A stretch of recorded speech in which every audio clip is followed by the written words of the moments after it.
most of the IT professionals, what they think is that they know like how to select the best mutual funds by seeing the star rating and based on their past performance, right? The history basically. చాలా మంది అట్లా అనుకుంటారా, మాకు తెలుసులే ఇదంతా ఏముందిలే అని చెప్పి. బేస్డ్ ఆన్ పాస్ట్ పర్ఫార్మెన్స్ అవన్నీ చూసి ఆ స్టార్ రేటింగ్ 5 స్టార్ రేటింగ్ ఉంటే చూసి అలా ఇన్వెస్ట్మెంట్ చేస్తున్నారు. But I have seen many cases we have failed to get the expected returns. So అలాంటి వాళ్ళ కోసం, so what is your advice to have an advisor, okay, so to invest in regular funds? So బేసిక్గా regular direct రెండు కరెక్టే, అందులో ఏది తప్పు అంటానికి ఏం లేదు. So it is all about మనం ఎంత నాలెడ్జ్ మనకుంది, ఎంత టైం మనం స్పెండ్ చేస్తున్నాము, మనకు నాలెడ్జ్ ఉందా అని అనుకుంటున్నాం. ఎగ్జాక్ట్లీ. సో రెండింటి మధ్యలో గ్యాప్ ఉంటుంది. మనం గూగుల్లో చదివిందంతా మన నాలెడ్జ్ అని. The problem Revanth here is that we do not know what we don't know. Exactly. So that's the main issue I have seen in many cases in the society nowadays. Yeah. So గూగుల్లో చదివింది మన knowledge కాదు. Google only gives the information what happened. ఇంతకు ముందు ఏం జరిగిందో జరగబోయేది చెప్పదు. అది కేవలం ఎంతవరకు పరిమితం చేస్తుంది అంటే ఇన్ఫర్మేషన్ ఇచ్చేవారు. ఎగ్జాక్ట్లీ. ఇక్కడ రెండో అంశం చెప్తా.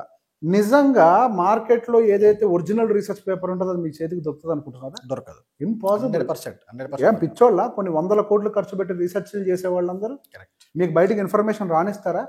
ఇంపాసిబుల్, బయటికి రావు. సో బేసిక్ ఇక్కడ ఎక్స్పెన్స్ రేషియో అని ఒక పాయింట్ వచ్చినప్పుడు ఎప్పుడు గుర్తుపెట్టుకోవాల్సింది, ఎప్పుడైతే మనం అవతల వాడికి ఖర్చుల కోసం డబ్బులు ఎక్కువగా ఇస్తామో then you can spend more money.